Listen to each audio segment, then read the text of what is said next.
país recibió la noticia de que la firma Standard Poor's tomó la decisión de reafirmar la calificación de riesgo a la deuda soberana que mantiene el país.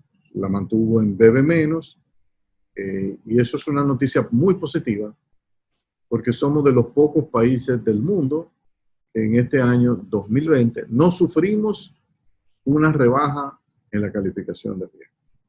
Si usted desfila por América Latina, va a encontrar países como México, Chile, Panamá, que son de las economías más pujantes de la región, que este año sufrieron rebaja en su calificación de riesgo, producto de la pandemia, de los efectos de la pandemia. A Dominicana le dio duro la pandemia. Le creó un problema fiscal que, como hemos dicho, y la misma Standard & Poor's reconoce, cuando usted lo consolida, gobierno en general, más resto del sector público, no financiero, más Banco Central, le da 11% del PIB. Eso es una monstruosidad de déficit. Y cuando usted tiene en cuenta que eso obligó a aumentar la deuda pública en 16 puntos porcentuales del PIB, porque no solo fue que necesitamos más deuda, sino que al caerse el PIB, al reducirse el PIB, la relación deuda-PIB le sube. Entonces, nosotros estamos prácticamente, si usted mete la métrica dominicana, en cualquier modelo de Fitch o de Moody's o de Standard & Poor's, automáticamente daba una rebaja en la calificación. Pero el gobierno fue exitoso en sentarse con la calificadora y tener un intercambio, Ministerio de Hacienda, Crédito Público, Banco Central, nos imaginamos también que el Ministerio de Economía, en explicarle a la calificadora la situación que estamos atravesando, mostrarle cómo la economía se ha ido poco a poco recuperando, decirle que este boom de deuda que tuvimos este año es un boom transitorio, porque no es verdad que lo vamos a necesitar en esa magnitud el año próximo, pero sobre todo se le transmitió un mensaje claro y contundente en dos sentidos. El gobierno está comprometido en sanear las finanzas públicas. Ha comenzado con la racionalización del gasto público. Ya ha comenzado a tomar una serie de medidas para cerrar instituciones, reducir instituciones, fusionar instituciones, eliminar gastos que se entienden que es totalmente improductivo, y al mismo tiempo ha comenzado a trabajar ya en el diseño de lo que sería su reforma impositiva de impuestos para el año 2022. La calificadora le han dado un voto de confianza al gobierno. Nosotros pensamos que ese es un voto que el país y el gobierno se merecen. Ha sido una de las economías más exitosas de la región en los últimos años, que ha hecho un esfuerzo por sanear sus finanzas públicas, pero no ha sido el esfuerzo totalmente suficiente que se requería, eso hay que decirlo, porque ha habido cada vez más necesidades de gasto, ha habido que hacer obras de infraestructura física importantes.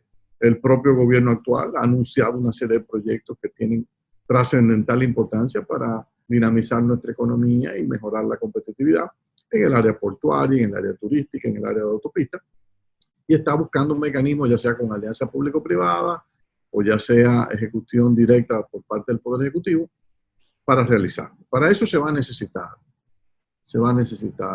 de recursos sustanciales.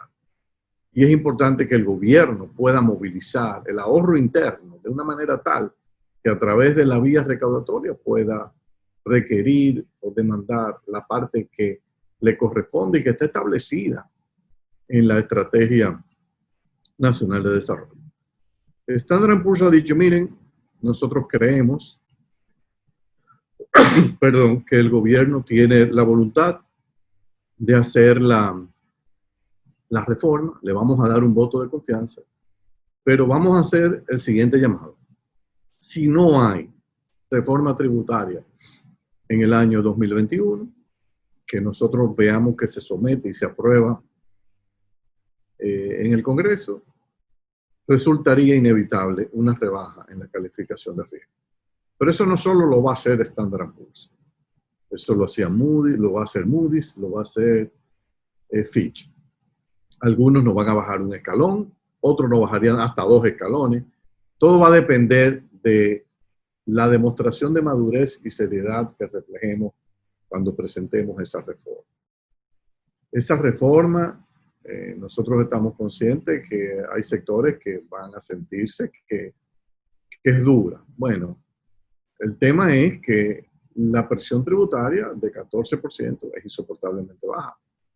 Entonces, aquí se necesita levantar por lo menos 4% del PIB de mejora en las cuentas fiscales. Y eso va a venir y debe venir preponderantemente de un aumento de los ingresos del gobierno. Entonces, hay que buscar la forma de cómo se distribuye esto.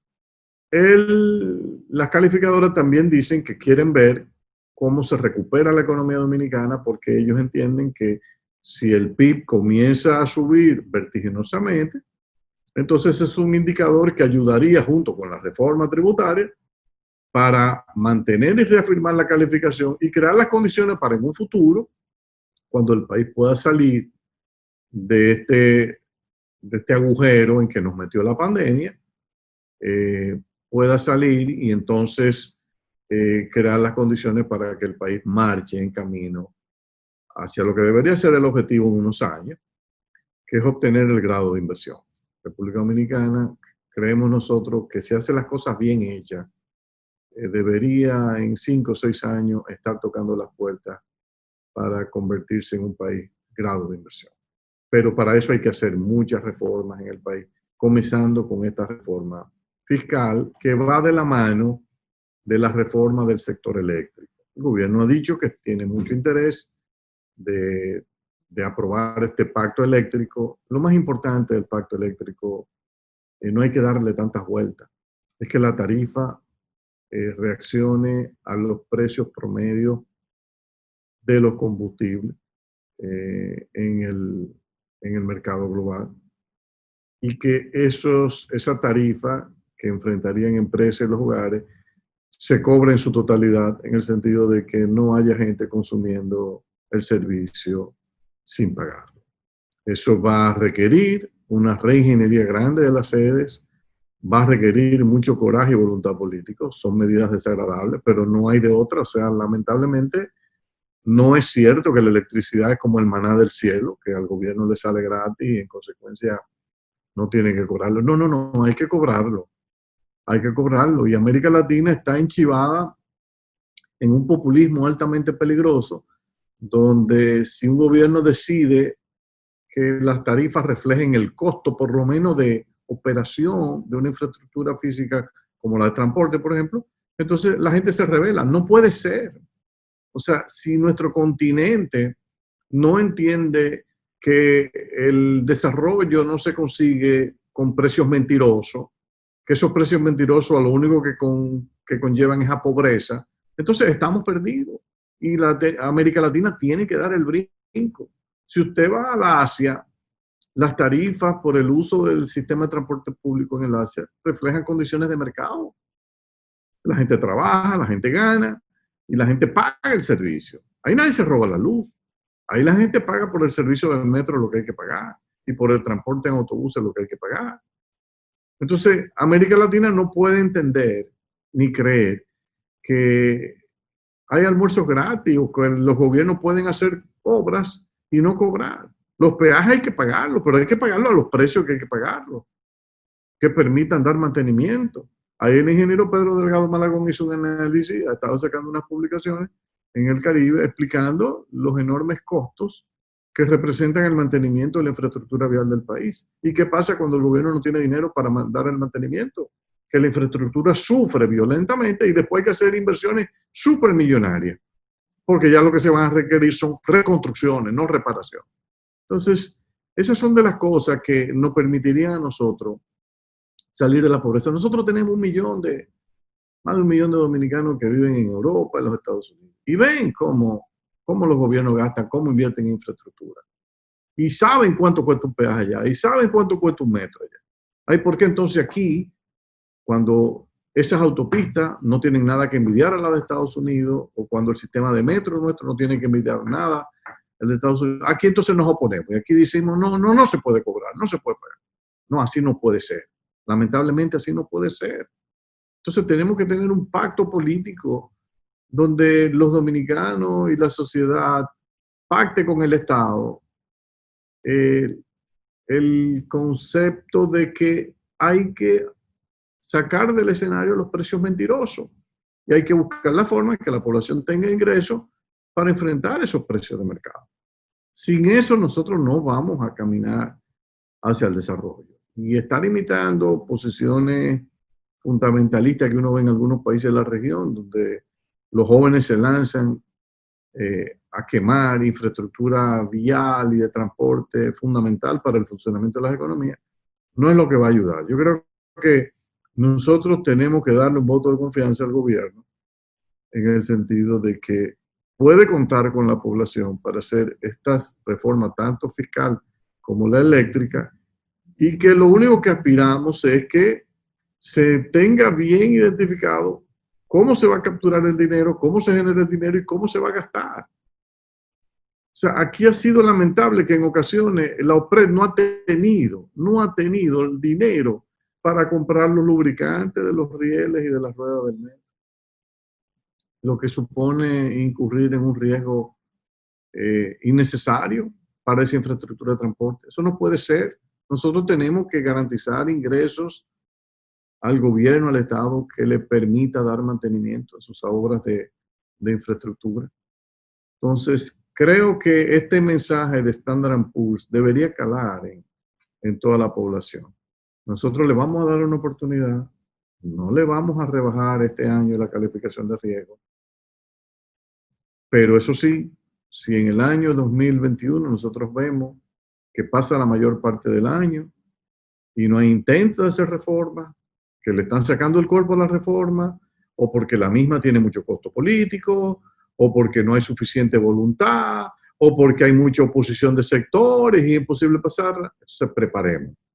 Porque el camino que vamos a recorrer se va a parecer mucho al de algunos países como la Argentina, que en un momento tuvo las puertas abiertas al mercado de capitales, pero cuando los tenedores de bonos se dieron cuenta que los argentinos en el fondo se estaban burlando de los mercados y que ellos no estaban dispuestos a asumir ningún sacrificio para retornar la sostenibilidad de sus finanzas públicas, el mercado le dio la espalda y ahí cayó Argentina en un caos estrepitoso.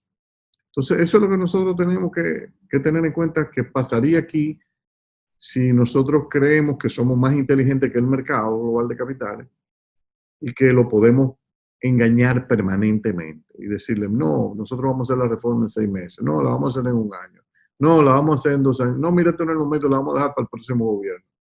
Miren, ya esa historia murió.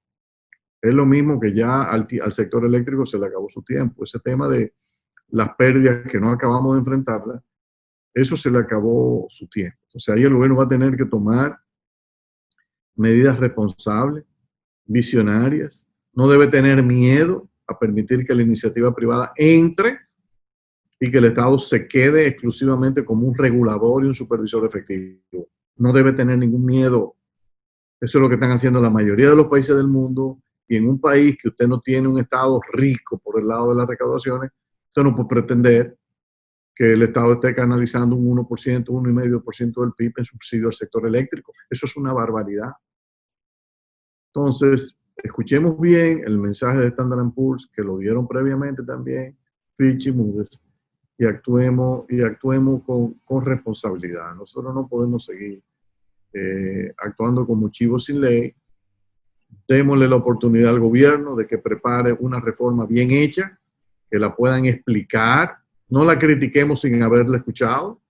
Dejen que ellos la expliquen y que concerten con todos y cada uno de los sectores que ellos entiendan que tienen que consensuar, no para lograr la unanimidad, pero sí tener el acto de deferencia, decir, mira, tenemos que explicar esto es necesario, sabemos que te desagrada, pero no hay alternativa. Este país no es solo tuyo ni de tu sector, este es un país de todos y todos tenemos que de alguna manera contribuir a la sostenibilidad del Estado Dominicano en beneficio de